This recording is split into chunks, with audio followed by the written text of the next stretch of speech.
Hello everyone, JEE advance 2023 का physics का paper 2 का डिस्कशन आपके लिए प्रेजेंट कर रहे हैं। ऑल्दो आपके पास ये सोल्यूशन एग्जिस्ट करते हैं, आपके पास होंगे, फिर भी मेरा कोशिश ये है कि सोल्यूशन के थ्रू ये मैसेज आपको दिया जाए कि कैसे आप अपना रेगुलर पढ़ाई करते हुए उस पढ़ाई को कैसे आप IIT से रिलेट करेंगे और परफॉर्म करेंगे। ऐसा ये भी एक मैसेज होगा कि ऐसा नहीं है कि जेई एडवांस आपको क्लियर करने के लिए बहुत कुछ एक्स्ट्राऑर्डिनरी सोचना होता है। आपको सब कुछ बेसिक चीज ग्रॉस में एग्जैक्ट पता होना चाहिए, तो आप पेपर को कर सकते हैं। यही मैसेज देने की कोशिश है। ओके, सो लेट अस स्टार्ट। पेपर 2 हम डिस्कशन आपके लिए कर रहे हैं। ये पहला क्वेश्चन है इलेक्ट्रोस्टैटिक्स चैप्टर से, जिसमें डाइपोल दिया हुआ है। ये देखिए, एक -q प्लस q चार्ज है, इसके वजह से यहाँ पर ये 100√2 100 पे है, तो यानी 100√2 दूरी पर पोटेंशियल को इन्होंने कहा कि V0 है। अब इस चार्जेस को थोड़ा डिस्प्लेस करके इसको यहाँ कर दिया, इसको यहाँ कर दिया, कहा कि अब यहाँ पर पोटेंशियल कितना होगा, तो ये हम लोग यूज करने जा रहे हैं। तो ये देखते हैं कि इसका कौन सा कॉन्सेप्ट यूज होगा। तो आप सभी लोग को जो भी जहाँ भी आप पढ़ते हैं, आपको जरूर से पढ़ाया जाता है कि कोई डाइपोल है, स्मॉल डाइपोल है, और इससे कुछ r डिस्टेंस पर जो थीटा एंगल बन रहा हो, यहाँ पर फील्ड और पोटेंशियल आपको क्लास में पढ़ाया जाता है। यहाँ पोटेंशियल बार, तो पोटेंशियल लिखेंगे होता है 2kp cos theta upon r का स्क्वायर। ये पोटेंशियल का फॉर्मूला होता है। so, इसी फॉर्मूले का सिंपल यूज है इस क्वेश्चन में। so, आइए इसको यूज करके इसको सॉल्व करते हैं हम लोग। तो पहले जो सिचुएशन इसके हिसाब से यहाँ पे होना चाहिए, ये एंगल आप देख रहे हो, ये 10,2, इस दूरी को मैं r कह ले रहा हूँ बिकॉज दोनों केस में चार्ज से डाइपोल से दूरी हो r हमेशा कांस्टेंट है। सो 100, 100 का मतलब ये एंगल इनिशियली कितना 45 डिग्री हो, दोनों x y बराबर है। तो जो V0 इन्होंने दिया है, उस V0 की वैल्यू हो जाएगी 2kp, p मतलब q इंटू इनिशियल बीच का दूरी। तो ये देखिए 0 -2 है, +2 यानी बीच का दूरी हो गया 4। सो 2kp cos थीटा का मतलब 1/√2 अपान r का स्क्वायर, इसको इन्होंने V0 कहा है। अब हम लोग इसको डिस्प्लेस करते हैं। डिस्प्लेस करके मान लीजिए ये जी वाला जो एंगल है वो थीटा हो गया, तो डिस्टेंस भी बदल गया है। ये -1,2 है, 1,-2 है, इसके बीच का दूरी भी बदल गया और एंगल भी बदल गया। अब हमको यहाँ से वो दूरी लेना होगा, यानी एंगल हम थीटा प्लस 45 डिग्री लेंगे। सो नया पोटेंशियल हमारा कितना हो जाएगा, अभी हो जाएगा 2kq इंटू, पहले इन दोनों के बीच का दूरी निकाल लेते हैं। दोनों पॉइंट पता है तो डिस्टेंस फार्मूला लगाएंगे हम लोग। -1 यानी -2 का स्क्वायर 4 हो जाएगा, और 2 - 2 4 का स्क्वायर 16 हो जाएगा। सो 4 + 16 यानी √20 हो जाएगा। तो इन दोनों पॉइंट के बीच का डिस्टेंस आप निकाल सकते हो, √20 आएगा। इसलिए अब q इंटू यहाँ हो जाएगा हमारा √20, तो हो गया 2kp cos कितना थीटा प्लस 45 डिग्री अब लिखना पड़ेगा आपको, और डिस्टेंस तो वो वही है r² ही। अभी थीटा चाहिए तो पहले थीटा निकाल लेते हैं। आप इस एंगल को देखिए, यहाँ का x कोऑर्डिनेट 1 है और y कोऑर्डिनेट 2 है, तो tan थीटा हो गया 1/2, tan थीटा इक्वल टू 1/2, इसलिए cos थीटा हो जाएगा 2/√5, पाइथागोरस लगा सकते हैं आप, और sin थीटा हो जाएगा 1/√5। 1 tan पता तो sin cos निकाल सकते हैं। इसी की वैल्यू हमको जरूरत पड़ेगी तो हम लिखेंगे। सो ये हमारा जो v हो गया, v की वैल्यू हो गई, अगर यहाँ लिख लेते हैं हम लोग, v की वैल्यू हो गई कितनी 2kq √20 अपान r², ये cos थीटा, तो cos को ब्रेक किया जाए, cos a प्लस b हो जाएगा, cos a cos b minus sin a sin b, तो cos थीटा की वैल्यू है हमारी कितनी 2/√5, और cos 45 1/√2 minus sin 45 sin theta 1/√5 है, और sin 45 1/√2 है, यानी ये वैल्यू हो गई सर 2kq √20 अपान r² इंटू 1 अपान 1 अपन कितना, ये 1 अपन रूट 10, 1 अपन रूट 10 आ गया, 5 टू 10, ये वैल्यू आ गई। अब बस ये हमारा v आ गया, v नॉट है, तो इसको कितना टाइम्स वो है हमको ये वैल्यू बतानी है, तो हम लोग उसको निकाल लेते हैं। अगर हम इसको जरा सा एडजस्ट कर ले तो फिर से मैं लिख सकता हूँ इसको कि 2k q, इसको रूट 2 लिख सकते हैं यहाँ पर, अपान कितना r स्क्वायर, ठीक है, ये वैल्यू आ गई। सो अगर हम इसको दोनों को डिवाइड करें कि 2, ये जो अपना पोटेंशियल है 2k q रूट 2, यहाँ से वैल्यू पुट कर देते हैं हम लोग, इसकी वैल्यू पुट करते हैं, आप देख रहे हैं 1/2 आ रहा है कि इसकी वैल्यू अगर हम लोग ये 2k रूट 2 अपन r स्क्वायर है, अपन हम इसको यहाँ डिवाइड कर ले, एकदम सिंपल तरीके से कर रहे हैं, q into 4 by root 2 r square, इसकी वैल्यू कितनी आ जाएगी, तो 2k कैंसिल कर दिया, r स्क्वायर से r स्क्वायर कैंसिल कर दिया, ये ऊपर चले गया रूट 2, तो ऊपर हो गया 2/4, दैट इज कितना हो गया 1/2, यानी v है उसका 1/√2 टाइम्स, आंसर हो गया v not upon 2 times, answer हो गया। सो ऑप्शन हो गया अपना कौन सा, बी। तो ये क्वेश्चन था, तो ये फॉर्मूला जानते हैं, फॉर्मूला का बेसिक यूज है, इसलिए आपको फॉर्मूला पता है तो आप थोड़ा सा कूल माइंड से करेंगे, क्वेश्चन हो जाएगा। आगे बढ़ते हैं, नेक्स्ट क्वेश्चन की तरफ चलते हैं। ये एक यूनिट डायमेंशन का बहुत ही बेसिक क्वेश्चन है, जो अक्सर सभी बच्चे 11th में पढ़ते हैं। क्या कि एक क्वांटिटी जैसे यंग्स मॉडुलस दी गई है, वो कह रहा CHG, C लाइट का वेलोसिटी है, G आपका H आपका प्लैंक कांस्टेंट है और G यूनिवर्सल गैस कांस्टेंट है। अगर इन पे अगर वेरी करता है तो आप इनकी वैल्यू बताओ। तो मेथड आप जानते हो, क्या करते हैं, Y का भी डायमेंशनल फॉर्मूला लिख देते हैं, C का लिख देते हैं, H का लिख देते हैं और G का लिखते हैं, वो 3 में M, L और T में आ जाता है, जैसे आपको यहाँ करके दिखाया गया है। यंग्स मॉडुलस का लिख दिया गया, लाइट का स्पीड का लिखा गया, H का लिखा गया और G का लिखा गया। फिर दोनों साइड में इधर M का पावर 1 है, इधर भी M का डायमेंशन का पावर निकाल के बराबर कर देंगे, L का बराबर कर देंगे और T का, दोनों साइड पावर बराबर कर दिया जाता है। 3 अननोन है, अल्फा बीटा गामा, और 3 इक्वेशन बन गया है, M L T का इक्वेशन, और फिर इसको सॉल्व करने से वैल्यू आ जाती है। इसलिए ये आप देखें, ऐसा क्वेश्चन जरूर से सभी बच्चों को कराया जाता है 11th क्लास में, ये वही क्वेश्चन है। तो बिना इसमें हम आपका समय लिए हुए, ये बात सॉल्यूशन आपके सामने है। आगे बढ़ते हैं नेक्स्ट क्वेश्चन की तरफ। ओके, अगला क्वेश्चन है एक काइनेमेटिक्स से, ये भी बहुत बेसिक क्वेश्चन है, थोड़ा सा आपको सोच समझ के चलना है। कहता है कि एक पार्टिकल XY प्लेन में चल रहा है और वेलोसिटी वेरिएबल, वेलोसिटी दिया उसका वेरिएबल, और कहता फोर्स बताओ। तो फोर्स बताना है, पार्टिकल का मास m दिया और वेलोसिटी दिया जो कि वेरिएबल। तो F इक्वल m में हमको एक्सेलरेशन चाहिए, वेलोसिटी दिया तो एक्सेलरेशन निकालना है, d/dt करके हम एक्सेलरेशन निकाल सकते हैं। वही काम किया गया भाई, x y अलग अलग तो हमने अलग अलग कर लिया। vx कितना है, vx की value a into Y, I cap के साथ जो दिया है ay, तो vx को डिफरेंशिएट करेंगे तो ax आ जाएगा, तो ax डिफरेंशिएट किया तो हो गया अल्फा d/dt, और d/dt मतलब कितना होता है vy, तो vy की वैल्यू कितना दिया है यहाँ पर a2x, a alpha into x, तो alpha into vy 2 alpha x, ये वैल्यू आ गई। इसी तरीके से जो vy कंपोनेंट है, ये vy है 2x, तो अल्फा अल्फा भी मल्टीप्लाई है, तो vy हो गया alpha into 2x, alpha into 2x, फिर को डिफरेंशिएट किया टाइम से, तो ये आ गया vx आ गया, vx की वैल्यू पुट कर दिया तो ये ay आ गया। सो नेट एक्सेलरेशन हो गया ax प्लस ay, ये ax है और ay है, तो नेट एक्सेलरेशन हो गया m इंटू a, यहाँ कॉमन कर लिए, ये आपका फोर्स आ गया। So it's a very basic question, और ऐसा नहीं कि ये इस बार ये वेरी इजी क्वेश्चन आ गया, ऐसा नहीं होता।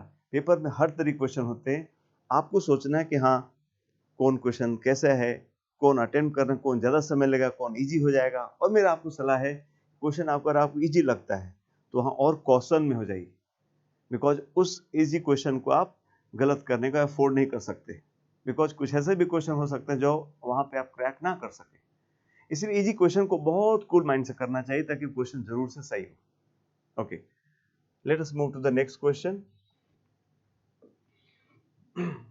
ये क्वेश्चन एक काइनेटिक थ्योरी ऑफ गैसेस से एनर्जी का है। कहता है कि आइडियल गैस मानना आपको, number of degree of freedom आपको किसी गैस का n लेना है, internal energy of one mole, एक मोल का एनर्जी को आपको un लिखना है, जहां n ध्यान रहे डिग्री ऑफ फ्रीडम। मतलब अगर U3 कहता है तो ऐसी गैस की एनर्जी लिखना है जिसका डिग्री फ्रीडम 3 हो। And the speed of sound को आपको Vn लिखना है। Vn मतलब अगर n, जैसे मान लो हीलियम है तो हीलियम का डिग्री फ्रीडम 3 आएगा, तो हीलियम का अगर लिखना होगा तो V3 होगा, मतलब ऐसी गैस में साउंड की वेलोसिटी जिसका डिग्री फ्रीडम 3 Vn। ओके, कहता टेम्परेचर प्रेशर फिक्स है तो इनमें कौन सा रिलेशन सही होगा, किसका U बड़ा हो किसका U छोटा हो, ये हमको करना है। तो पहले कंसेप्ट समझते हैं कि कैसे होता है। तो आप लोग सभी लोग जानते हो CV की वैल्यू होती है n/2r, जहां पर n होता है डिग्री फ्रीडम। हम लोग F लिखा करते हैं /2r, इन्होंने n कहा तो हम n ही लिख लेते हैं, n/2r। और फिर एनर्जी का फॉर्मूला हो जाता है कितना, U equal to n naught मतलब moles into CV into T। यहाँ पर कहा है कि 1 मोल है तो 1 मोल रख लेते हैं, यानी ये वैल्यू हो गई n/2RT, ये वैल्यू हो गई। बस तो n बदलते जाना है, बात करते जाना है। तो यहाँ साफ दिख रहा है कि जो अपना U है, यहाँ से दिख रहा है कि U is proportional to n, degree freedom के प्रोपोर्शनल है। तो जितना n बड़ा होगा उतना U बड़ा होगा, यानी ये क्वेश्चन ए गलत हो गया, ए पार्ट अपना गलत हो गया, बिकॉज U3 n बड़ा होगा तो U बड़ा होगा। और ये भी गलत हो गया, बी भी गलत हो गया। बात इसमें ये सही है और ये सही है। अब U से तो पता चल गया कौन सही कौन गलत है। अब हम लोग आते हैं इस पे कि वेलोसिटी ऑफ साउंड कौन बड़ा छोटा है। ओके, तो वेलोसिटी ऑफ साउंड का क्या फॉर्मूला है? वेलोसिटी ऑफ साउंड आप लोग जानते होता है गामा RT/m।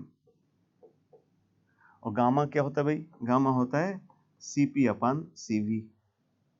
CP/CV अगर आप नहीं जानते हो n के टर्म में, हम बेसिक कर रहे हैं, हम कुछ भी ऐसा नया फॉर्मूला नहीं लिखना चाहते, जो बेसिक फॉर्मूला वो लिखना चाहते जो आपको रेगुलर पढ़ाई में होता है। मान लो ये नहीं पता, CP नहीं पता, CV इसमें n नहीं पता चल रहा है, तो आप जानते एक फॉर्मूला जानते हैं आप लोग की CP - CV equal to R होता है। तो CP की जगह आप CV प्लस R लिख सकते हो। तो यहाँ लिख सकते हो आप कि CV प्लस R/CV, यानी हो जाएगा 1 प्लस R/CV। सही है।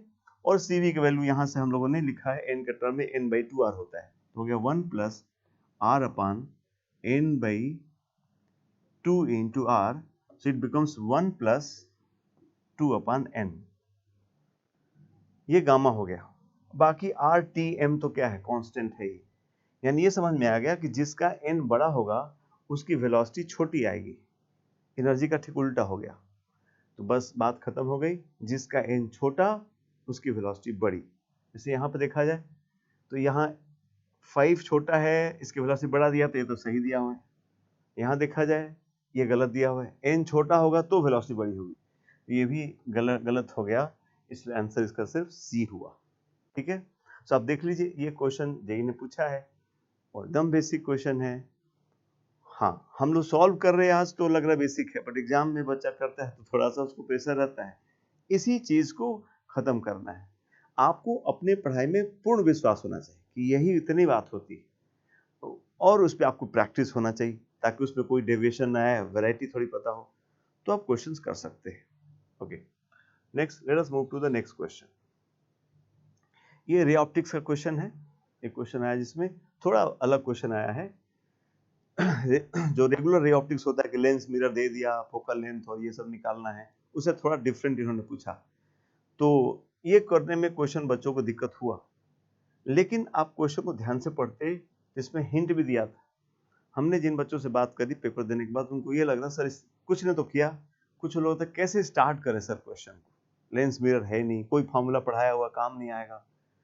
तो फिर हमने क्वेश्चन देखा तो मुझे लगा साफ साफ दिया हुआ, आप ध्यान दीजिए। पहले क्वेश्चन समझिए, कहा एक स्लैब है ये जिसका थिकनेस d है और n इसका वेरी करता है। यहाँ पर n1 है, यहाँ जाते हैं तो बढ़ के वो n2 हो जाता है, h दूर जाने से बढ़ रहा है, n2 हो रहा है, ऐसे बढ़ रहा है और ऐसे लाइट गिराया गया है। तो कहा जब लाइट निकलेगी तो कैसे डिफ्लेक्ट होकर घूम के जाएगी, ये बताना हमको। सो जो सबसे इसमें अहम बात थी समझने वाली, जहां से कहते कैसे स्टार्ट करेंगे, तो देखिए ये साफ साफ ये चीज यहाँ पर लिखा हुआ है।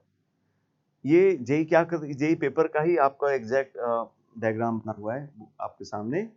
इसमें जेई क्या करता, सिंपल आपको कह देता कि भाई ये लाइट इधर से लेफ्ट से गिर रही है, बताओ क्या होगा। बट उन्होंने मेंशन किया कि electromagnetic light wave, monochromatic light wave है, लाइट वेव वर्ड ध्यान दीजिए। लाइट बना के डैश डैश क्या बना हुआ है, वेव फ्रंट बना हुआ है। सो आपको थोड़ा सा वेव ऑप्टिक्स सोचना चाहिए था कि हाँ वेव ऑप्टिक्स है, वेव फ्रंट्स बना रहा है, वेव फ्रंट्स आएंगे। तो अब जब वेव फ्रंट का याद आता तो फिर पीछे के बारे याद आते कि अच्छा हाँ लेंस में कैसे वेव फ्रंट चेंज होते थे, कैसे डाइवर्जिंग कन्वर्जिंग या फ्लैट सरफेसेस में कैसे होते थे, ये ऐसा पढ़ाया जाता है, हाइगेंस प्रिंसिपल पढ़ाया जाता है, तो वेव फ्रंट्स बनाए जाते हैं। तो आपको याद आता कि अच्छा ऐसे करना, फिर आप कुछ ट्राई कर सकते थे। Let us try. तो होगा क्या कि लाइट ऐसे आया है, हमको इन्होंने पूछा है कि पहले तो आप बताओ कि ये कितना डिफ्लेक्ट होगा, ये अपन राइट से किधर जाएगा और कितना डिफ्लेक्ट होगा, ये वैल्यू बताना है।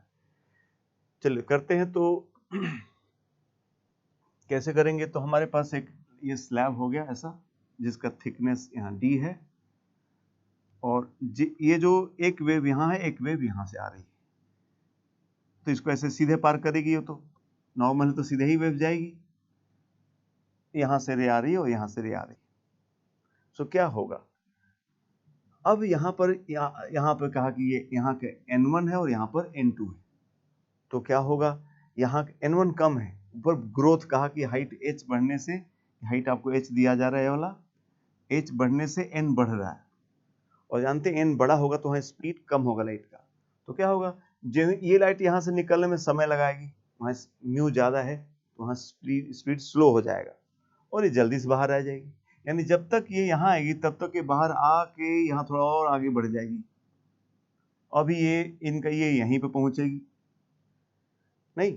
तो क्या होगा, वेव फ्रंट्स, ये इन्होंने आपको हिंट कर दिया कि भाई ये वेव फ्रंट्स आ रहे हैं, यहाँ तक तो वेव फ्रंट सही थे। अब वेव फ्रंट कौन हो जाएगा, अब तो ये वेव फ्रंट ये हो जाएगा आपका, और वेव फ्रंट के परपेंडिकुलर रे चलती है, आप जानते हो, यानी ये रे यहाँ से इसके परपेंडिकुलर इधर जाएगी, इसके परपेंडिकुलर इधर जाएगी। सो यही शायद वो पूछ रहे हैं कितना डिफ्लेक्ट हो गया बताओ। जैसे ये रे यहाँ से अगर हम मान लें कि थीटा डिफ्लेक्ट हो रहा है तो ये एंगल भी थीटा ही है, बिकॉज ये 90 माइनस थीटा होगा, थीटा हो, और हमको थीटा बताना है तो हमको ये लेंथ चाहिए होगा। ये मान ली मैं x कहूँ, because tan x by h हो जाएगा, ये एंगल हमको चाहिए। तो अभी कैसे निकालेंगे, अभी जो वेव फ्रंट वाली बात हो रही है, जितने देर में ये है उतने देर में ये जाएगा, यानी इसका ऑप्टिकल पाथ इस ऑप्टिकल पाथ के बराबर हो जाएगा। ऑप्टिकल पाथ आप लोग जानते हो, अगर म्यू के मीडियम अगर आप t डिस्टेंस चलते हो तो ऑप्टिकल पाथ म्यू t होता है। तो ये ऑप्टिकल पाथ कितना हो गया, ये दूरी हो गई एक तरीके से आपको, ये दोनों बराबर होंगे, यानी n2 इंटू डी, ये ऑप्टिकल पाथ इक्वल टू ये वाला n1 into D plus x। यहां से हम x निकाल लेंगे, हो जाएगा n2 minus n1 into D, यहां से x आ गया। इसलिए अपना जो थीटा है, जो डिफ्लेक्शन है, that tan theta equal to हो जाएगा x upon h। So it means it is n2 minus n1 d upon h। तो ये होगा, क्वेश्चन सॉल्व हो गया। So there was a hint कि हाँ यू शुड कंसंट्रेट कि हाँ ये क्या हो रहा है ऑप्टिकल। भाई आज तक आप सोचो, जब भी आप कोई लेंस मिरर बनता था तो ऑब्जेक्ट पोजीशन देता था और इमेज निकालना होता था, कहाँ कभी वेव फ्रंट के बारे में बात करता था या वेव लिखता था, रे लिख के हट जाता था।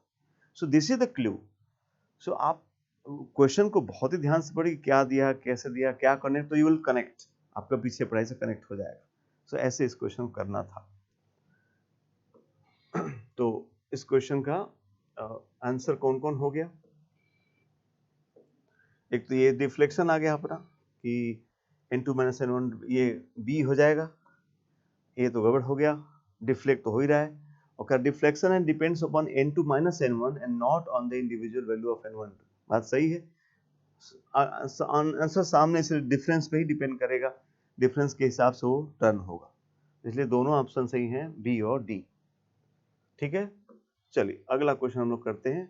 अगला क्वेश्चन रोटेशनल मैकेनिक्स का क्वेश्चन है। रोटेशन मैकेनिक्स का जो बेसिक कॉन्सेप्ट है आपको सब चीज पता होना चाहिए। अगेन इस चैप्टर को लेके हाइप क्रिएटेड है कि रोटेशन मैकेनिक्स ऐसा टफ वैसा टफ, मुझे ऐसा नहीं लगता। चीज़ों को आपको बहुत ही क्लियर समझना होगा कि ट्रांसलेशन क्या है, रोटेशन क्या है, कंबाइंड मोशन क्या है, कहाँ से टॉर्क लेना है, कैसे एनर्जी लिखना है, कैसे मोमेंटम लिखना है, ये चीज़ आपको क्लियर होना चाहिए। और ध्यान रहे, क्लियर ही नहीं कि आपको टीचर पढ़ा दिया, आपने कॉपी पढ़ लिया और आपको याद हो गया, ये इसको I never take it as clarity. Clarity का मतलब आपने बात समझ लिया, फिर आपने उस पर कुछ 10-20 क्वेश्चन सॉल्व किए और फिर आपके पढ़े हुई चीज़ें एग्जैक्ट उसी तरीके से उसी पैटर्न में उसमें लग के वो क्वेश्चन सॉल्व हो गए। This is called clarity. Clarity मतलब रटना नहीं होता है आईटीजे में। आपने जो मेथड सीखे सेम उसी मेथड से अगर आपके क्वेश्चन सॉल्व होने चालू हो गए, नाउ इट्स क्लियर। इस पे आपको काम करना चाहिए। चलिए देखिए ये क्वेश्चन कितना बेसिक तरीके से हम लोग करते हैं, जो आपको जानकारी सभी बच्चों को होता है। क्वेश्चन ये है कि एक एनुलर डिस्क है जिसकी बाहरी रेडियस ए है, इनर रेडियस बाहर रेडियस बी और इनर रेडियस ए दिया हुआ है, और कुछ h हाइट पर ऐसा इंपल्स मारा जा रहा है x दिशा में, जिसकी वजह से ये आगे भी चलेगा और टॉर्क की वजह से रोटेट भी करेगा। अब मुझे याद है ऐसा क्वेश्चन अगर आप जो भी रेगुलर बच्चा जेई का प्रिपरेशन कर रहा है ऐसा क्वेश्चन जरूर करता है। जरूर से हम लोग कराते हैं कि भाई एक स्फेयर है तो कितनी हाइट पे मारे कि वो स्टार्ट्स रोलिंग, उसको v मिल जाए और ओमेगा मिल जाए और v इक्वल आर ओमेगा हो जाए ताकि वहीं से वो रोलिंग चालू हो जाए। तो ये कुछ ही वैसा ही जैसा क्वेश्चन है। तो इसे क्यों माने ये हम क्यों बोल रहे हैं कि किया हुआ क्वेश्चन है, हम ये बोल रहे कि आपका किया हुआ क्वेश्चन, बट उस तरह का क्वेश्चन किया हुआ है you gain confidence in examination hall. Okay ऐसा तो मैंने पढ़ा लिखा है और मुझे वैसे ही स्टार्ट करना चाहिए, and then come to your pattern कि मुझे ये करना है ये करना है। Don't get panic and don't think some extraordinary method in examination hall that will kill you. Go for pattern, जो आपने बाहर सीखा है उस पैटर्न से करिए, वहां कुछ नया करने का इच्छा हटाइए।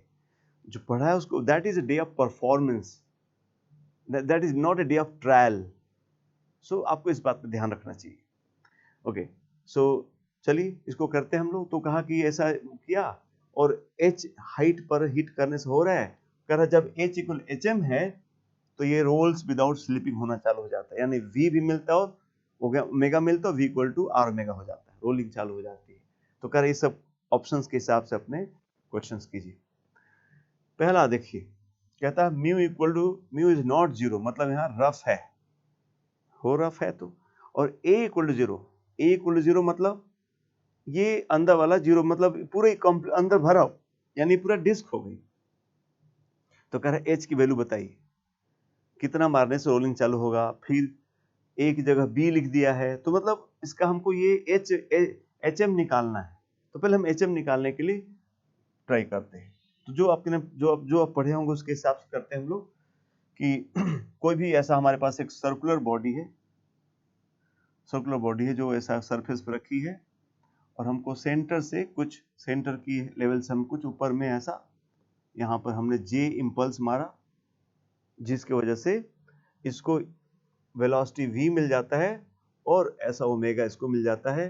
और अगर हमारा दिया हुआ v और r ओमेगा खुद इक्वेट हो गया तो फिर ये रोलिंग यहीं से स्टार्ट हो जाएगा, और रोलिंग स्टार्ट हो जाएगा तो ये मैटर नहीं करता कभी ये सरफेस स्मूथ है कि रफ है, बिकॉज फ्रिक्शन की आवश्यकता फिर आपको है ही नहीं।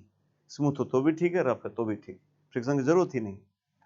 तो इसकी वैल्यू पहले निकालते हैं। तो चलिए मान लीजिए हमने यहाँ से इसको h हाइट पे मारा है, तो क्या लिखेंगे आप, लिखते हैं कैसे कि linear impulse j equal to linear momentum, change in linear momentum, initial rest पे था तो j इक्वल mv माइनस 0 हो गया। एंगुलर इंपल्स का मतलब j इंटू सेंटर से हाइट कितना h, angular impulse change in angular momentum, angular momentum कितना होता है i ओमेगा। ठीक है सर, ये हो गया। अब अगर रोलिंग है तो हम चाहते हैं v इक्वल क्या हो जाए, r ओमेगा हो जाए। तो इसको डिवाइड कर देते हैं हम लोग, दोनों डिवाइड करेंगे तो हो जाएगा 1 upon h equal to mv upon i into omega, ठीक है। और फॉर रोलिंग हम क्या चाहते हैं, v इक्वल कितना हो जाए, r ओमेगा। तो v इक्वल अगर r ओमेगा ऊपर रख दे तो ओमेगा कट के ये हो जाएगा mr upon i, v equal ऊपर r ओमेगा रखा, ओमेगा कट गया, बच गया, यानी h की वैल्यू यहाँ से हमको आ गई, h की वैल्यू आ गई सर, इसको रिवर्स कर लेते हैं, that is i upon mr, h की वैल्यू आ गई।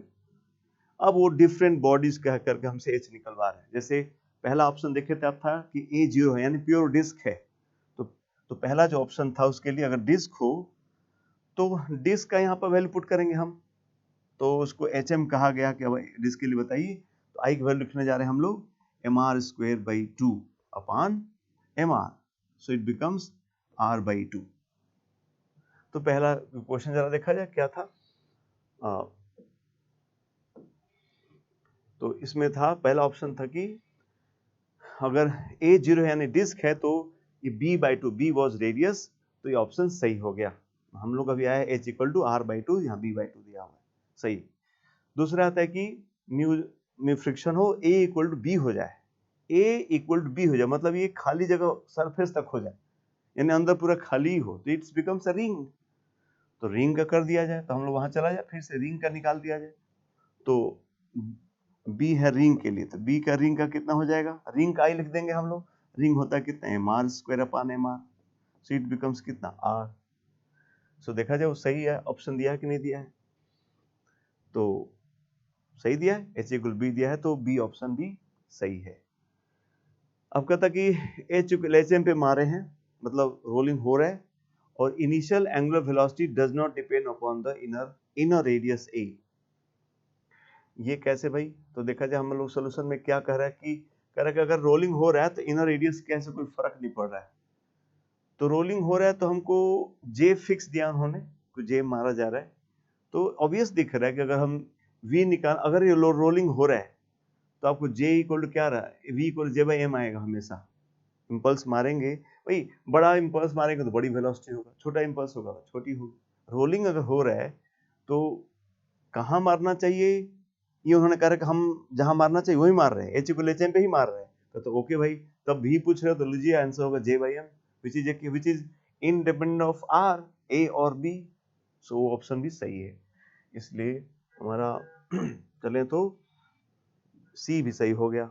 लास्ट ऑप्शन है कि रफ स्मूथ सरफेस, म्यू 0 है और h इक्वल 0 है, मतलब वो कहाँ मार रहे हैं, यहाँ मार रहे हैं, सेंटर के लेवल पे ही मार रहे हैं इस बार, और स्मूथ सरफेस है, तो आप जे मारोगे तो इसको एम भी तो मिल जाएगा, वेलोसिटी तो मिल जाएगा, लेकिन आपके इंपल्स की वजह से कोई टॉर्क नहीं लगा, आपने कोई ओमेगा नहीं दिया, और फ्रिक्शन में भी फ्रिक्शन है ही नहीं, यानी उसको ओमेगा डेवलप नहीं होगा, यानी उसको हमेशा वो लीनियर, यानी हमेशा ऐसा स्लाइड ट्रांसलेटरी मोशन करते हुए आगे चलेगा। तो इनका ऑप्शन कहता है कि the wheel always slides without rolling, rolling नहीं होगा और स्लाइडिंग होगा, तो ये भी सही दिया है, इसलिए इस क्वेश्चन के चारों ऑप्शन सही हो गए। सो ठीक है, जो भी चीज है आप समझ सकते हो कि हाँ ये पढ़ाई मैंने जैसा शुरुआत वीडियो कहा कि इसका नया सोल्यूशन देना मेरा कोई मकसद नहीं है, मेरा मकसद ये है कि कैसे हम कूल माइंड से अपने रेगुलर पढ़ाई को इससे हम अटैच करेंगे, कैसे अपने से मिलाएंगे, कैसे हमारी पढ़ाई रेलेवेंट है जेई एडवांस को क्लियर करने में, इस पे हमारा फोकस है। Okay, let us move to the next question. ये क्वेश्चन देखिए, एक इलेक्ट्रोमैग्नेटिक वेव का क्वेश्चन है। जेई एडवांस ने पहली बार इलेक्ट्रोमैग्नेटिक वेव इंक्लूड किया था सिलेबस में। अगर आप जो लोग 2023 के एस्पिरेंट होंगे, दे मस्ट नो कि ये एडिशनल ऐड हुआ था सिलेबस में, आपके ये बात पता होना चाहिए आपको। मेंस में तो पहले से भी आ रहा है, बट एडवांस में इस साल अटैच हुआ था ये सिलेबस में। सो जो लोग इसको पता था उसके लिए तैयारी किए थे कि हाँ क्वेश्चन आएगा ही आएगा, जी जब भी कुछ अटैच करता तो उस पर क्वेश्चन उसको वैकेंट नहीं छोड़ता, जरूर पूछता है, तो उसने ऐसे क्वेश्चन पूछा है। क्वेश्चन भी अपना बेसिक तरीका का ही है, हम आपको बेसिक तरीके से करके इसका सोल्यूशन दिखाते हैं जैसा होता है। कहा कि इलेक्ट्रिक फील्ड दे दिया इन्होंने कि ये 30 और 2i cap plus j cap sine इतना है, कौन सा ऑप्शन सही है, वेलोसिटी दिया हुआ है। अब ऑप्शन में क्या क्या है देख लिया जाए। ऑप्शन में हमको bx by यानी मैग्नेटिक फील्ड के दोनों कंपोनेंट्स निकालने होंगे, इलेक्ट्रिक फील्ड के दोनों कंपोनेंट दिया हुआ इन्होंने। ये लाइट देख रहे हैं ओमेगा टी माइनस के एक्स यानी जेड माइनस जेड, यानी ये वेव किधर चली सबको पता होना चाहिए कि प्लस जेड की तरफ ये वेव चल रही है, यही साफ साफ दिख गया। और एक्स वाई में वाइब्रेशन हो रहे हैं, जानते ही हैं कि हमेशा उसके प्लेन के परपेंडिकुलर को वाइब्रेशन होता है, तो बढ़िया। तो हमको एक्स वाई दोनों निकालना होगा और पोलराइज चेक करना है कि भाई किस डिग्री पे है, तो यहीं से निकल जाएगा कि किस एक्स वाई का दोनों कॉम्पोनेंट पता है तो उसका एंगल पता चल जाए किस प्लेन में वो ई वाइब्रेट कर रहा है। और रिफ्रैक्टिव इंडेक्स निकालना है, तो रिफ्रैक्टिव इंडेक्स तो बहुत ही आसानी से निकल जाएगा, बिकॉज किसी वेव का ओमेगा पता है, के पता है, उसकी वेलोसिटी पता है, और वेव की वेलोसिटी पता है और सी पता है, तो आज जानते हैं म्यू निकाल सकते हैं हम लोग c/v। तो ये चीज तो आसानी से हो जाएगा काम। कुल मिला के हमको b निकालना ही मेन पर्पस है। ओके, सो लेट अस स्टार्ट। कैसे करेंगे देखिए, पहले हम लोग यहाँ से v निकाले, वेलोसिटी इस वेव का कितना हो जाएगा, ओमेगा बाई की, ये ओमेगा है, ऑफ कोर्स 2 पाई मल्टीप्लाइड है, तो दोनों में रेशियो निकाले से मैं 2 पाई पहले से हटा देता हूँ, तो ओमेगा बाई के यानी 5 × 10⁻14 अपान के यानी 10⁻7/3 यानी 3 ऊपर चले गया, सो ये वैल्यू हो गई 15 × 10⁻, कितना 7, यानी ये हो गया 1.5 × 10⁻8 मीटर पर सेकेंड, जो कि स्पीड का क्या है, हाफ है। यानी हम बात समझ में आ गया कि म्यू की वैल्यू कितनी होगी 2, क्योंकि आप सब जानते हो म्यू इक्वल होता है c/v। म्यू 2 हो गया, यानी ये सही है, ऑप्शन डी तो पहले समझ में आ गया। पार्शियल क्वेश्चन इसलिए हर ऑप्शन का अपना महत्व है। ओके, सो हम लोग सीधे सीधे ये पोलराइजेशन की बात कर लेते हैं। आप देख रहे हो ये इलेक्ट्रिक फील्ड, ये है 2x + y कैप, तो अगर x एक्स एंगल निकालना हुआ तो y अपन x करेंगे तो आएगा tan थीटा = 1/2, tan तो 1/2 आएगा एंगल। इन्होंने कहा कि x y प्लेन जो है 30 डिग्री है, ये तो गलत है, सो ये ऑप्शन तो गलत हो गया, यहाँ से एंगल इसे मैच नहीं कर रहा है, इसलिए इस प्लेन किस प्लेन में है उस प्लेन का एंगल बताना है, ये तो गलत हो गया। अब रह गया हमको b निकालना, तो हम लोग b निकालने जा रहे हैं, चलिए b निकालते हैं। ये इलेक्ट्रिक फील्ड जो दिया था मैंने यहाँ नोट कर लिया ताकि मुझे b निकालना आसान हो जाए। पहला बात, EM वेव में पहला जो कुछ बातें जो आपको बताया गया है कि velocity of EM wave is E0/B0, एक तो ये बात सबको पता होना चाहिए। दूसरा बात ये भी पता होना चाहिए कि लाइट वो वेव किधर चलती है, E भी दिया तो किधर चलती है, जैसे हमारा क्वेश्चन में Z चल रही है तो E क्रॉस B के अलॉन्ग वेव चलती है। ये भी पता होना चाहिए कि हमेशा जो मोशन होता है EM वेव का वो हमेशा that is represented by E cross B vector, इसके अलॉन्ग ही हमेशा जाएगा। तो ये भी एक हमारा हेल्प हो जाएगा, ये हो जाएगा, इससे हमारा काम हो जाएगा। तो पहला तो हमको E0 दिया है, तो पहले हम लोग B0 यहाँ से निकालते हैं, मैं इसका एम्पलीट्यूड निकालते हैं, तो B0 हो जाएगा कितना सर, E0/V, E0/V, ये अपना E0 है मैग्नीट्यूड, तो इसका मॉड ले लिया जाए तो हो जाएगा 30 × मॉड, कितना हो जाएगा 4 + 1 √5, 30 √5 अपान V जो था कितना था c/2 था, यानी 1.5 × 10⁸ था,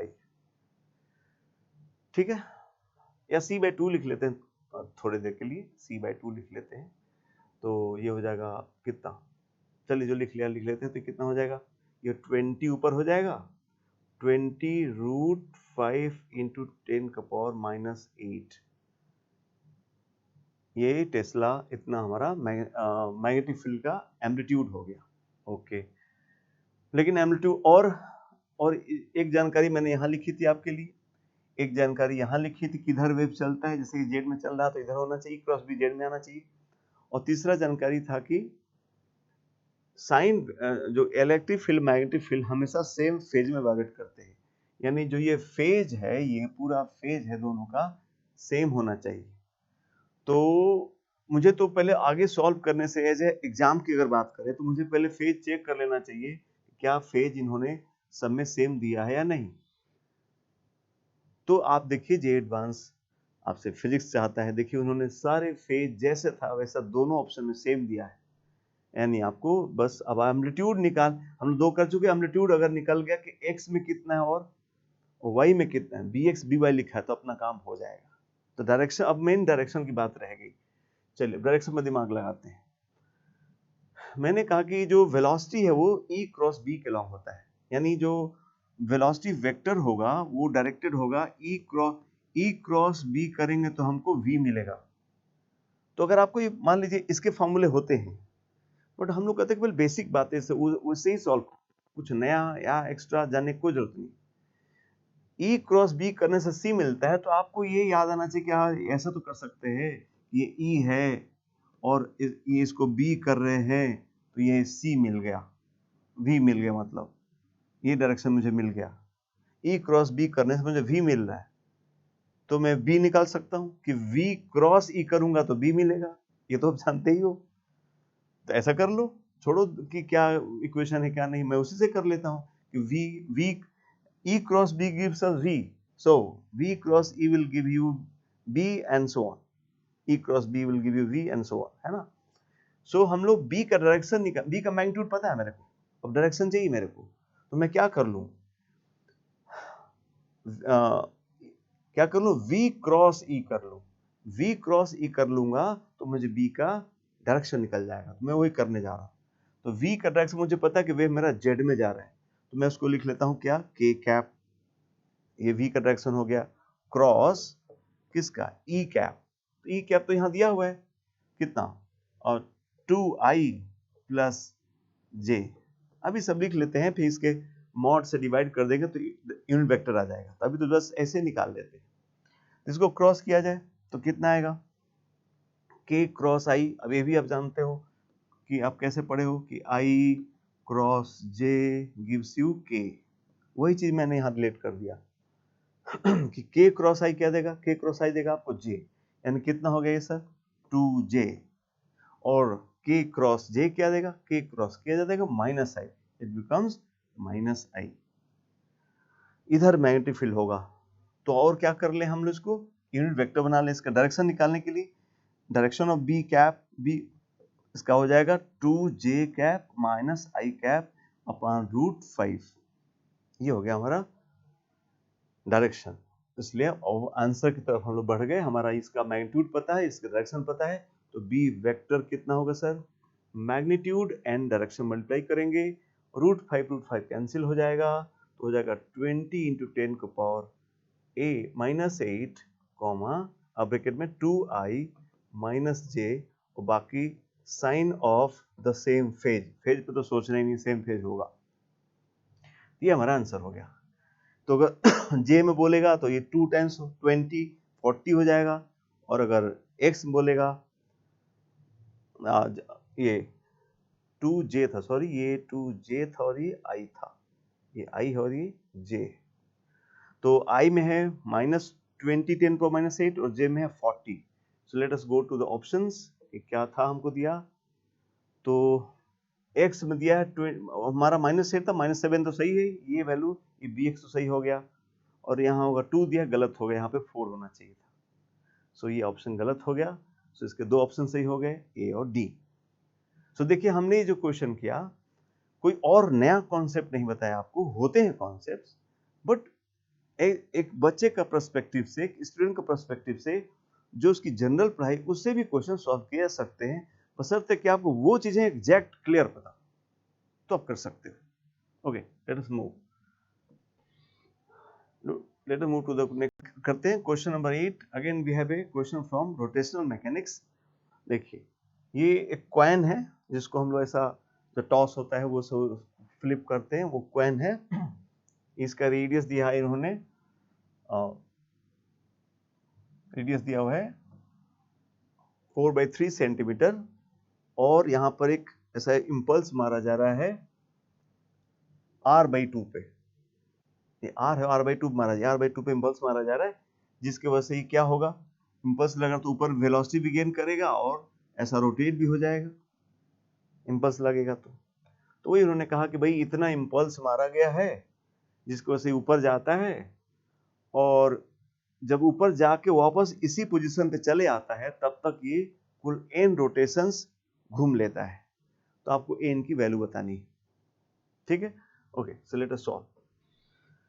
तो एक क्वेश्चन को हम लोग एक बार डायग्राम फिर से बना लेते हैं कि इन्होंने इसको, ये इसका एक्सिस हो गया,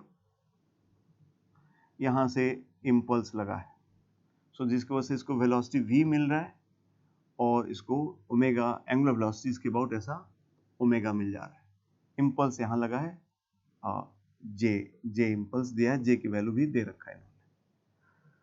तो इससे very simple question, let us start. कैसे, J linear impulse equal change in linear momentum, तो मानते हैं इसको वेलोसिटी v मिला तो कितना हो गया mv। Again angular impulse j into r/2, ये दूरी उन्होंने r/2 दिया है आपको, j into r/2 equal to I omega. कहाँ से रोटेट होगा, एक फ्री बॉडी है, नॉन हिंज्ड बॉडी है तो सेंटर ऑफ मास को रोटेट करेगा, यानी उसकी ये वाली एक्सिस होगी, फ्लैट है तो ऐसा होगा। आप जानते हो डिस्क का इसके अबाउट होता है कितना, m²/2, तो परपेंडिकुलर एक्सिस थ्योरम से ये हो जाएगी m²/4। सो आई इक्वल हो गया कितना, m²/4 इंटू ओमेगा। अगर हम ये कटा ले तो यहाँ से हमको J इक्वल टू अगेन आ जाएगा mr/2। एक तो ये वैल्यू हो गई J की, एक ये वैल्यू हो गई, यानी हमको v ओमेगा में एक रिलेशन पता हो गया। कितना v आ गया भाई, ओमेगा कितना आ गया, तो ओमेगा आ गया हमारा, और दोनों को इक्वेट कर देते हैं तो हो गया v, यहाँ से देखिए 1 2 को हम देखेंगे तो हमारा हो जाएगा v इक्वल टू r/2। ठीक, अब v से जाता है, जाके ग्रेविटी के अंदर रुकेगा, वापस आएगा, तो टाइम कितना लगेगा, टाइम आपको लग जाएगा, आप जानते हो वो v स्पीड से फेंका जाए तो v/g जाने में लगता है और v/g आने में लगता है, तो टोटल टाइम हो गया 2v/g। अब इतने देर में कितना रोटेशन घूमेगा, तो पहले निकालते कितना एंगल घूमेगा वो, तो थीटा इक्वल टू कितना हो जाएगा, ओमेगा टी, बिकॉज उसमें कोई एंगुलर एक्सेलेरेशन नहीं है। तो ओमेगा हम लोग निकाले, यहाँ से ओमेगा की वैल्यू पुट कर देते हैं कितना, 2v/r, 2v/r, omega into time निकले हम लोग कितना, 2v/g, इतना वो एंगल घूमेगा। कितना भाई हो गया, ये हो गया 4v²/rg, इतना एंगल घूमेगा। इसलिए नंबर ऑफ रोटेशंस कितने हो जाएंगे, नंबर ऑफ रोटेशंस हो जाएंगे हमारे और θ/2π, बिकॉज एक रोटेशन घूमने में 2π एंगल घूमते हैं, इतना हो जाएगा, ये वैल्यू हो जाएगा अपना 4v²/rg, 4v²/rg/2π, ये हो जाएगा। लेकिन v दिया नहीं है, v हमको यहाँ से निकालना है, तो j दिया हुआ क्वेश्चन में, तो हम v की वैल्यू पुट कर देने जा रहे हैं। सो ये सर हो जाएगा, ये 2 से 4 कट रहा है, 2/πrg, 2/πrg इंटू v² का मतलब j/m का स्क्वायर, दैट इज j²/m²। ये हो गया आंसर, मतलब r, g, m और j, r, g, m, j हमको दिया रहना चाहिए। लेट अस सी कि हमको ये वैल्यू दिया है नहीं दिया है, तो हमको दिया है सर m दिया, r दिया, g दिया और j दिया, बस क्वेश्चन सॉल्व हो जाएगा। आप इसको डेटा रख के आप सॉल्व कर सकते हैं। मैं आपका आगे बढ़ता हूं ताकि कम समय में ज़्यादा चीज़ें कवर की जा सके। अगेन क्वेश्चन नंबर 9 है, एक इलेक्ट्रोमैग्नेटिक इंडक्शन से क्वेश्चन है। एक वायर है इन्फिनिटली लॉन्ग जिसमें 10 एम्पियर करंट बह रहा है और ये रेक्टेंगुलर लूप है जिसका ये 4 सेंटीमीटर 2 सेंटीमीटर का है और ऐसे चल रहा है, वेलोसिटी v चल रहा है और हमको इसका डायरेक्शन दिया हुआ है कि ये v किधर है, ये v यहाँ दिया है √3/2 i cap plus half j cap, ये डायरेक्शन। अगर ये एंगल थीटा हुआ तो कितना होगा, x की तरफ है √3/2 और y की तरफ है 1/2। ये तो थीटा हम निकाल सकेंगे। पहले क्वेश्चन समझते हैं।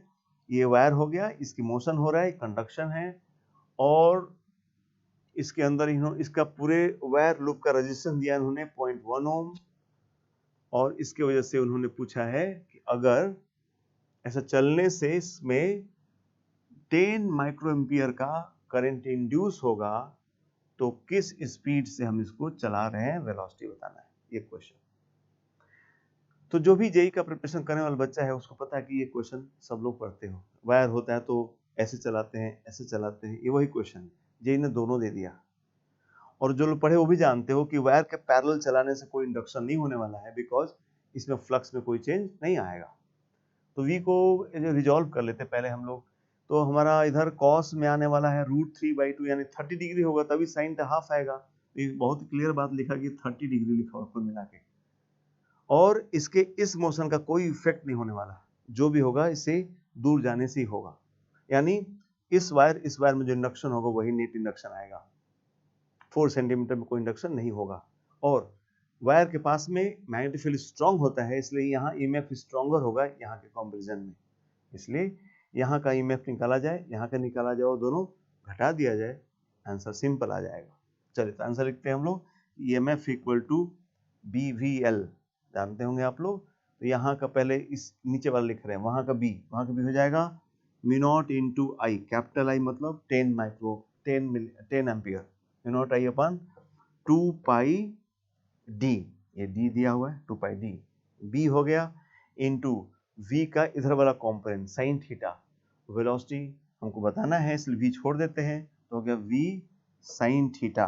BV इंटू L, लंबाई ये दिया हुआ है हमारा कितना 2 सेंटीमीटर, यहाँ 2 सेंटीमीटर लिख दिया, माइनस यहाँ का BVL, ये वाला BVL कितना सर, तो अगेन वही μ0 कैपिटल I अपान 2 पाई। अब यहाँ से दूरी D+4, ध्यान रहे DV सेंटीमीटर में लिखेंगे हम लोग, D+4, B हो गया, वेलोसिटी V/2 ही आएगा और लेंथ 2 ही आएगा। ये सेंटीमीटर में है, नीचे सेंटीमीटर लिख देंगे तो अपना वो कट जाएगा, उसको बदलने की कोई जरूरत नहीं है, बिकॉज डी की वैल्यू दिया है 4 सेंटीमीटर। तो सेंटीमीटर ऊपर सेंटीमीटर तो कैंसिल हो जाएगा, कुछ सॉल्व करने की जरूरत नहीं है। So finally we have the answer कि अब इसी की वैल्यू दे रखा है, ये में ईएमएफ हो गया। मैं एक जरा इसको एक जगह समराइज कर लूँ तो हो जाएगा μ0, ये 2 से 2 कैंसिल कर लिया जाए, μ0 I V ऊपर में हो गया अपान 2 पाई, अगर हम कॉमन कर ले तो यहाँ से बच जाएगा सर 1/D माइनस 1/D/4, और D दिया हुआ है 4 दिया हुआ है, तो ये हो गया μ0 IV अपान 2 पाई, ये 4 है 8 है तो 1/8 आएगा। ये हो गया सर EMF। कैपिटल I 10 दिया हुआ है, V का वैल्यू बताना है, μ0 अपान 2 पाई आप जानते हो क्या होता है, वैल्यू भी दे रखा है इन्होंने। ये EMF हो गया, और जो करंट है जो इंड्यूस करंट है वो 10 × 10⁻⁶, ये जो वेलोसिटी दी गई, ये जो करंट है वो कितनी होनी चाहिए, this EMF upon resistance. Resistance कितना दिया था, वायर का रेजिस्टेंस 0.1 ओम, 0.1 ओम। तो सर ये EMF निकाल दिया है मैंने, आप E की वैल्यू यहाँ पुट कर दो, I की वैल्यू दिया हुआ है, V बताना है, आप यहाँ से V का अननोन रह गया, V की वैल्यू आप निकाल सकते हैं। ठीक है, तो आप ये कैलकुलेशन कर लेंगे, आपका समय कम लगे इसलिए मैं आगे बढ़ रहा हूँ। ओके, सो एक देखेंगे, ये भी इंडक्शन का भी क्वेश्चन, रेगुलर क्वेश्चन आया है, बट वहां पे आपको धैर्य से करना होगा। ओके, नेक्स्ट क्वेश्चन चलते हैं हम लोग। वेव का क्वेश्चन, मैकेनिकल वेव का क्वेश्चन है कि एक स्ट्रिंग है जिसकी लंबाई 1 मीटर है, उसका मास भी दिया हुआ है, यानी मास 1 मीटर का मास है, मैंने मतलब मास पर लेंथ दिया हुआ है, टेंशन T है, और स्ट्रिंग वाइब्रेट करती है 2 सक्सेसिव हार्मोनिक्स, एक के बाद एक सक्सेसिव हार्मोनिक्स दिया है 750 और 1000, तो टेंशन बताना है।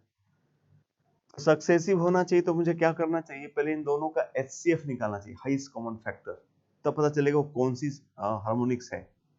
तो 750 और 1000 का हाईएस्ट कॉमन फैक्टर कितना आएगा, 250 आएगा। तो 250 आएगा, तो इसके लिए ये हो गया थर्ड हार्मोनिक, ये हो गया फोर्थ हार्मोनिक, जो कि सक्सेसिव भी हो गया 3 4, तो बात खत्म हो गया। इस फ्रीक्वेंसी पर 3 लोब बन रहे होंगे, इस पे 4 लोब बन रहे होंगे, थर्ड हार्मोनिक फोर्थ हार्मोनिक। तो आंसर लिख देते हैं हम लोग कि this is the frequency of third harmonic, यानी 750 इज इक्वल टू 3V/2L। ये 2L क्यों लिखे, 4L क्यों नहीं लिखे? बिकॉज देखिए थर्ड भी है और फोर्थ भी है, ऑड भी है और इवन भी है, तो जरूर से स्ट्रिंग ऐसी होगी जो दोनों तरफ फिक्स होगी, तभी ऐसा हो रहा है, नहीं तो सिर्फ ऑड ही आता, ऑड इवन दोनों आ रहा है, इसलिए 2L नीचे लिखा मैंने। अब ये वैल्यू कितनी हो जाएगी? तो 3/2L, L की वैल्यू दिया 1 मीटर, तो ये 2 हो गया, और V होता है आप जानते हो T/μ, और T की वैल्यू निकालना है, म्यू की वैल्यू दिया है। सो सर ये हो गया फाइनली कि 750 equal to this is 3/2 into T/μ का मतलब 2 इंटू 10⁻⁻⁵।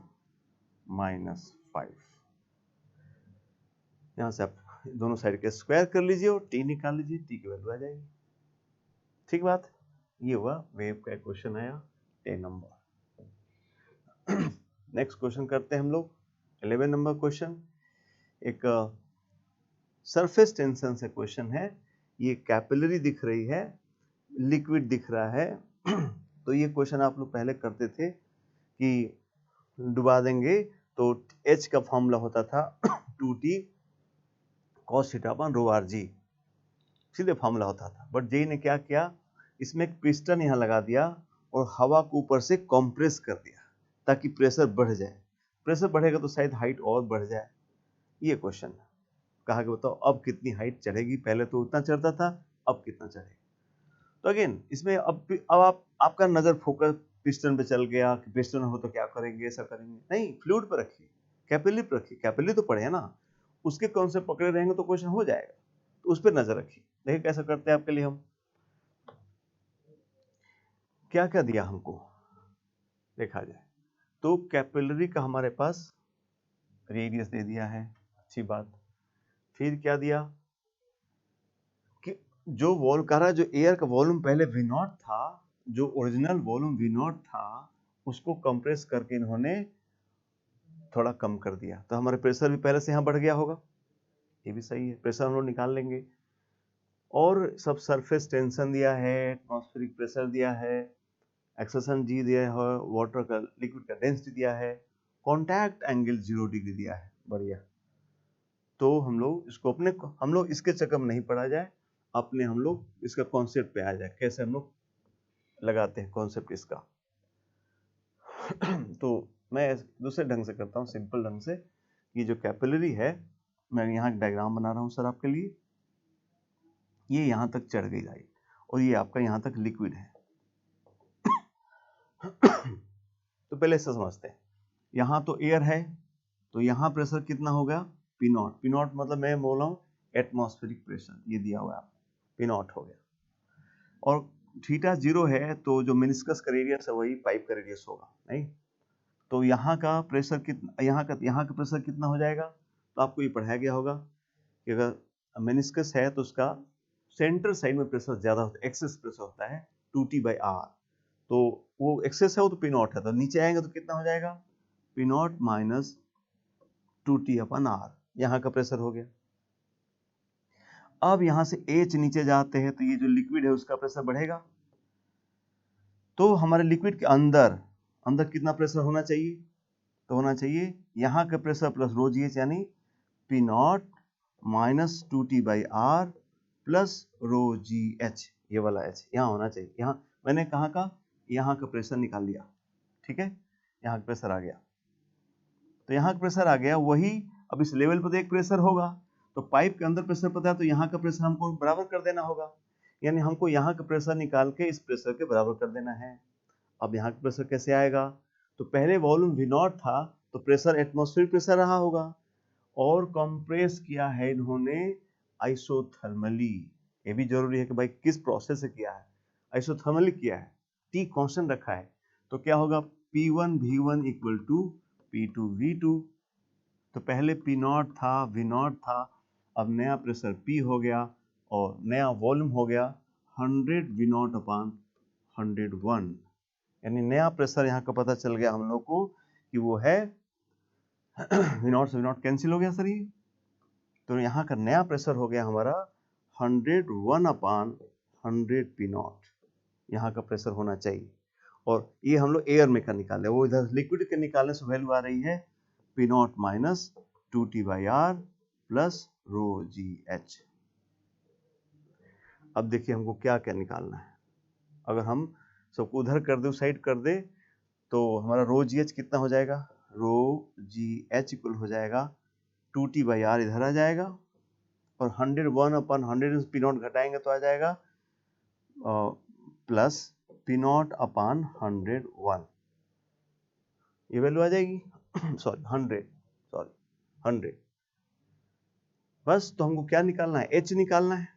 अब देख लिए क्या क्या डाटा चाहिए हमको, सरफेस टेंशन चाहिए, R चाहिए, तो सरफेस टेंशन आपको दिया हुआ है, R आपको दिया हुआ है, TR आ गया। P नॉट चाहिए, P नॉट आपको यहाँ दिया हुआ है, P नॉट चाहिए और ये सब आ गया। G चाहिए, G10 लेना है आपको, और रो चाहिए, तो ये रो दिया हुआ है और आपको निकालना है H। इस तरह से आप H निकाल सकते हैं। हमने कुछ भी इधर उधर नहीं किया, बेसिक जो पढ़ाई उसको यूज किया और यही करना है आपको। चलिए नेक्स्ट क्वेश्चन चलते हैं।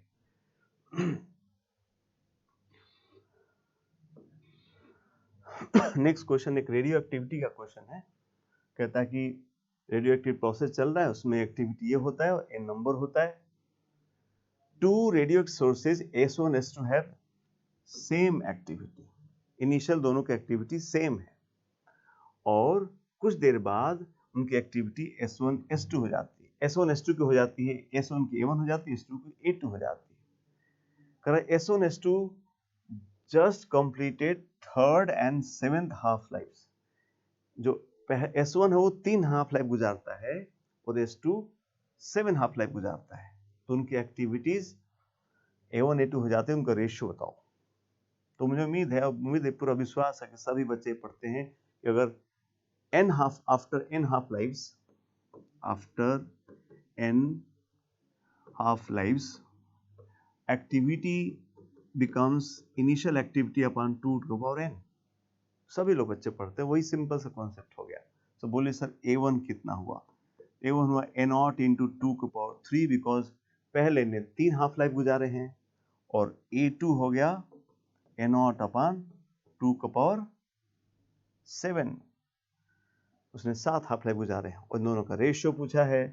सो we have A1 upon A2 equal to 2 का पावर 7 अपान 2 का पावर 3, दैट इज 2 का पावर 4, दैट इज कितना 16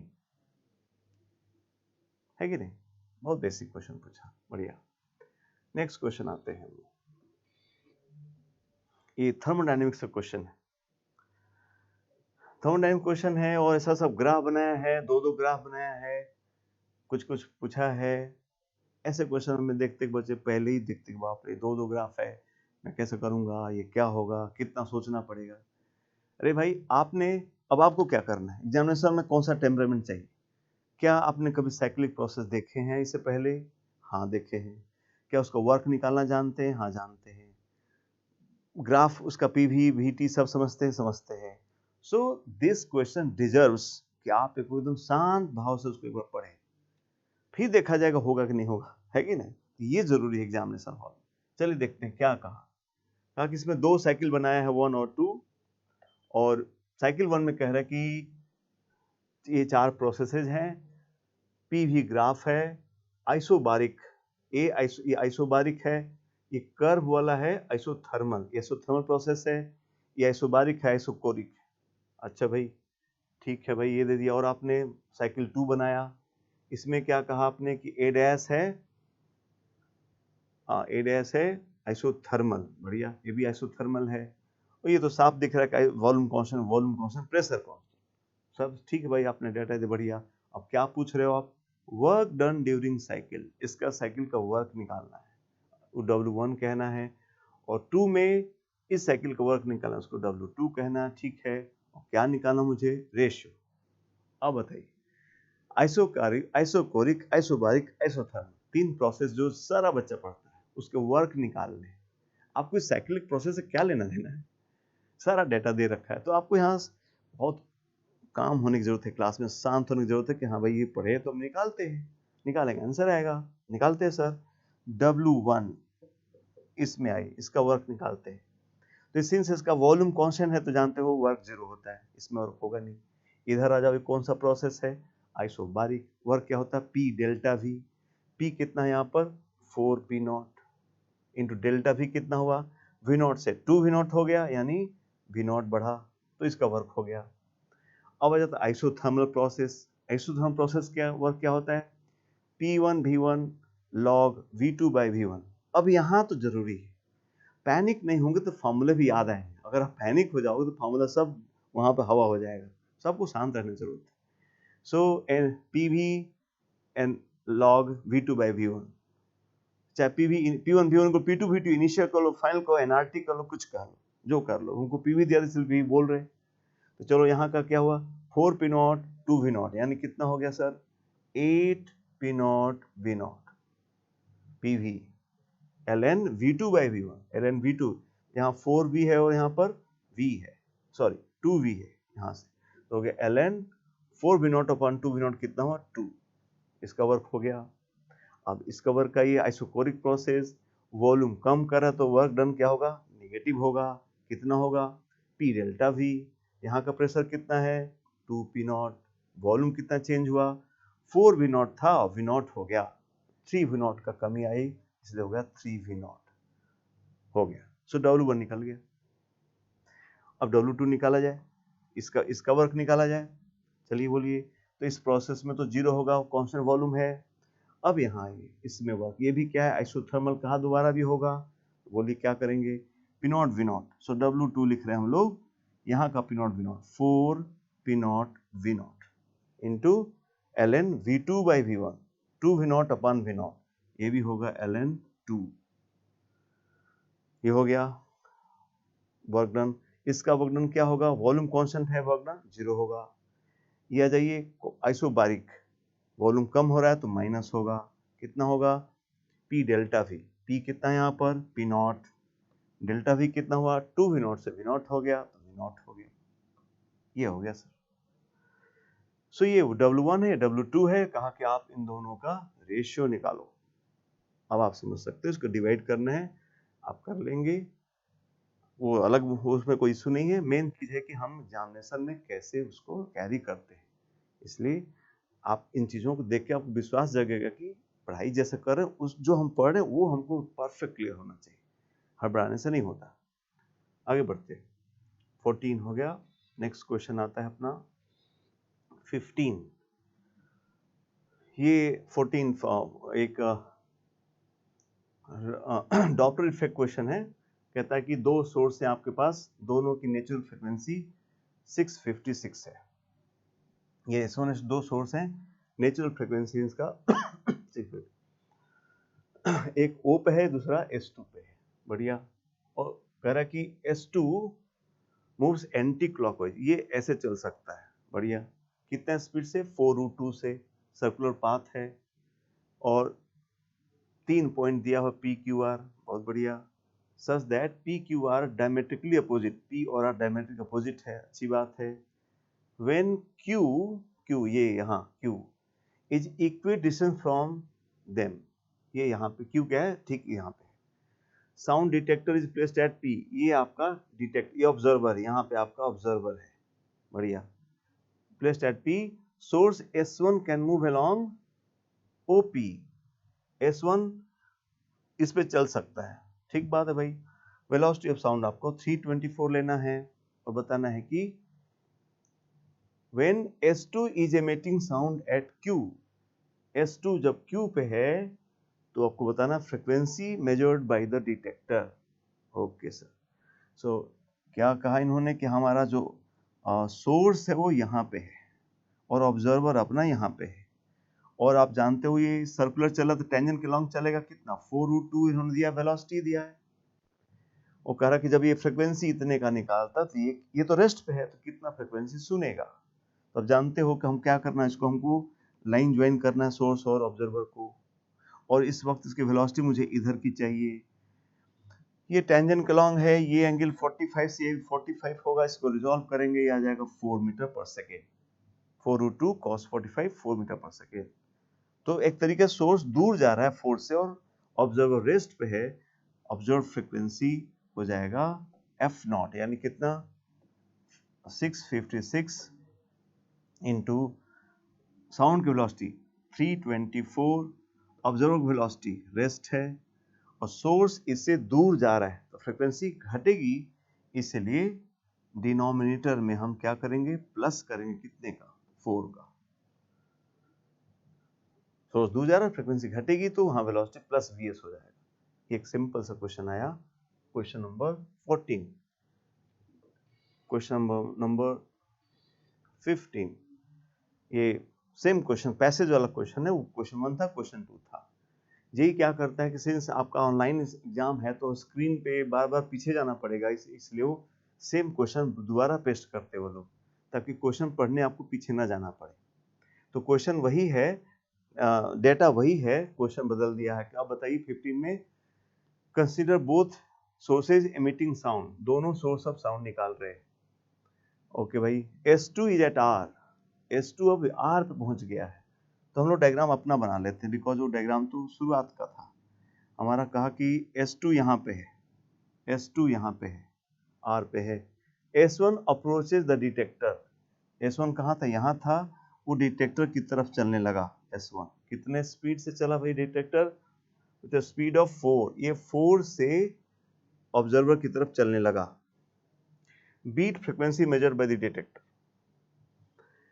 तो ये सोर्स तो रेस्ट पे है, तो जो फ्रीक्वेंसी भेजेगा उतना ही पहुंचा, बिकॉज इसके बीच में कोई रिलेटिव मोशन नहीं हो रहा है। और ये जब चल रहा है, हाँ फ्रीक्वेंसी थोड़ी बढ़ के सुनाई देगी। बीट फ्रीक्वेंसी क्या होता है, जो दो हम फ्रीक्वेंसी सुन रहे हैं उनको दोनों के बीच का डिफरेंस।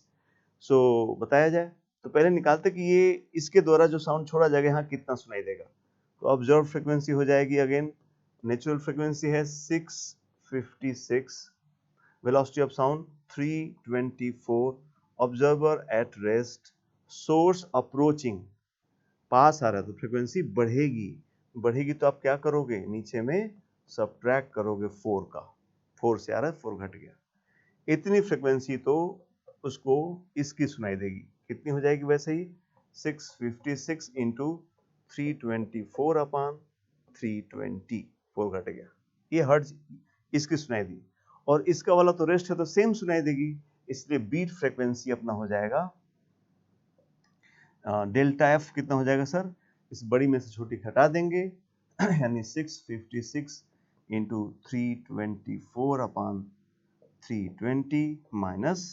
656, ये जो आंसर आएगा वो आपको इस क्वेश्चन का आंसर है। ठीक है, बहुत बेसिक क्वेश्चन, बहुत बेसिक तरीके। ये हो क्वेश्चन 15। नेक्स्ट क्वेश्चन में आते हैं, क्वेश्चन नंबर 16 और 17। यहाँ पे जेई ने एक ऐसा क्वेश्चन पूछा जो गिवन डाटा है उसके हिसाब से क्वेश्चन गड़बड़ है, क्योंकि इस क्वेश्चन में जो डाटा दिया है ये क्वेश्चन कंट्रोवर्सी होगा इस पे, लेकिन मैं जो आपके पास सोल्यूशन के बारे में बात कर रहा हूँ, तो मैं यहाँ कोई कंट्रोवर्सी क्रिएट करने नहीं आया हूँ, न किसी कंट्रोवर्सी को रिजॉल्व करने आया हूँ। मैं कौन होता हूँ, जेई ने जो डाटा दिया है उसके हिसाब से जो उन्होंने की भी दिया है, ऑफकोर्स की होने के बाद मैं रिकॉर्ड कर रहा हूँ, बिकॉज मुझे भी इंतजार था कि क्या आता है, की आया है उनका, और वो जो की का आंसर है that can not be satisfied, ये जो डाटा है उसके हिसाब से वो की को दिक्कत होने वाला है।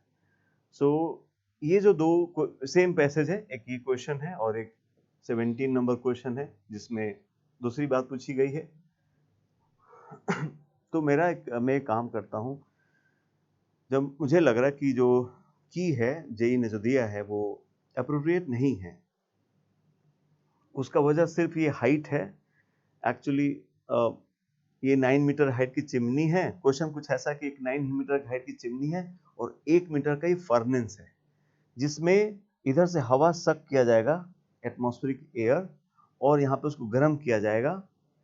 बाहर का जो टेम्परेचर है वो कुछ 300 दिया था इन्होंने, बाहर 300 है और अंदर जाके 360 हो जाता है, जिससे हवा गर्म होती है।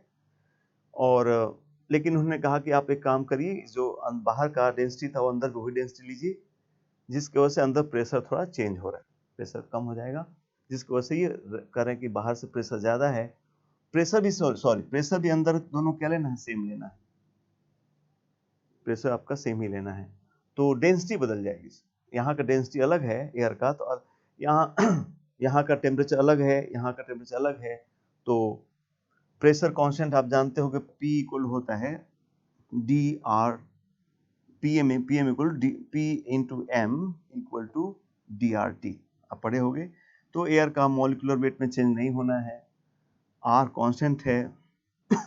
और प्रेशर इन्होंने दिया कि यहाँ P लेना है, यहाँ भी P ही लेना है, गिवन है क्वेश्चन। तो प्रेशर भी कांस्टेंट होगा तो D इंटू T क्या हो जाएगा, कांस्टेंट हो जाएगा। तो बाहर का डेंसिटी इन्होंने दिया है कुछ अलग से दिया है, एयर का डेंसिटी दिया है इन्होंने 1.2 दिया हुआ है, ये डेंसिटी दिया हुआ बाहर का, और टेम्परेचर चेंज होने से अंदर डेंसिटी निकल जाएगी। इसके बाद कहते हैं कि ये राइज करता है और यहाँ से निकल जाता है, तो 1 सेकेंड में कितने ग्राम गैस बाहर आएगी, ये क्वेश्चन। और मेरा एक अपना सोच है कि ये 1 मीटर हाइट देने से ना यहाँ बहुत सारा कंट्रोवर्सी खड़ा हो गया कि गैस यहाँ से राइज करेगी तो वेलोसिटी में यहाँ चेंज होगा कि नहीं होगा, बहुत सारी बातें। तो जो बाकी सॉल्यूशंस हैं जो लोग प्रपोज कर रहे हैं सब सही हो सकते हैं, मेरा उसमें कोई बात नहीं है, बट जो जेई जो दिए हैं, जो आंसर की दिया है, वो आंसर की इस डेटा से नहीं लाया जा सकता है। हम इसके लिए कोई रैशनल, हम उस आंसर को लाने के लिए कोई रैशनल मेथड यूज करें तो भी बात ठीक नहीं है एज ए टीचर। सो इस दोनों क्वेश्चन को मैं छोड़ता हूँ आईटी पे। वो क्वेश्चन को या तो आंसर बदले या फिर ये बच्चों के लिए बोनस मार्क होगा। उस आंसर को लाने के लिए मैं कोई भी इरेशनल मेथड यूज करना नहीं चाहता हूँ, इसलिए इन दोनों क्वेश्चन का सोल्यूशन मैं प्रेजेंट नहीं करना चाहता, बिकॉज गलत चीज को हम गलत तरीके से ही सही कर सकते हैं। कुछ गलत है तो कुछ और गलती करके उसको सही कह सकता है, गलत चीज है तो सही करेंगे तो आप खुद ही गलत साबित हो जाएंगे। सो मैं किसी को गलत नहीं बोल रहा हूँ, मैं खुद यहाँ से हट लेता हूँ कि जेई इतना महान संस्था है, दे मस्ट डिसाइड कि ये तो गड़बड़ है और ये की सही नहीं है। सो फॉर दैट रीजन मैं इन दोनों को सॉल्व नहीं कर रहा। ओके ओके, सो एनीवे दोनों क्वेश्चन छोड़ के बाकी क्वेश्चन देखा आपने कि जो आप बेसिक पढ़ाई करते हो उस पर विश्वास रखो। मैंने एक बीच में बात करी कि जो आप कॉन्सेप्ट पढ़ते हैं जरूरी है कि उन कॉन्सेप्ट को समझ के उस पर ढेर सारे क्वेश्चंस करें, खासकर पुराने आईटी आए हुए क्वेश्चंस करें, ताकि कॉन्सेप्ट आप क्लियर हो जाए और उन्हीं कॉन्सेप्ट को यूज करके आप जेई क्रैक कर सकते हैं। कुछ पेपर में एक दो क्वेश्चन ऐसा हो सकता है जो आपको एकदम समझ में आए, दे विल नॉट डिसाइड कि आपका सिलेक्शन होगा कि नहीं होगा। आपको जो आता है वो डिसाइड करता है कि आपका सिलेक्शन होगा और क्या रैंक आएगी। सो आप अपने पढ़ाई में विश्वास रखें और क्लियर करें कॉन्सेप्ट्स को। लास्ट संदेश आपको क्या कि कुछ भी एक्स्ट्रा ऑर्डिनरी करने की इच्छा दिमाग से हटाइए। सिलेबस इतना बड़ा है कि उसको अगर आप प्योरिटी के साथ क्लियर कॉन्सेप्ट को डेवलप करते हैं, that will be enough to crack IIT JEE advance. So hope करते हैं कि आपको वीडियो जरूर हेल्प करेगा आपके पढ़ाई में। Thank you for watching.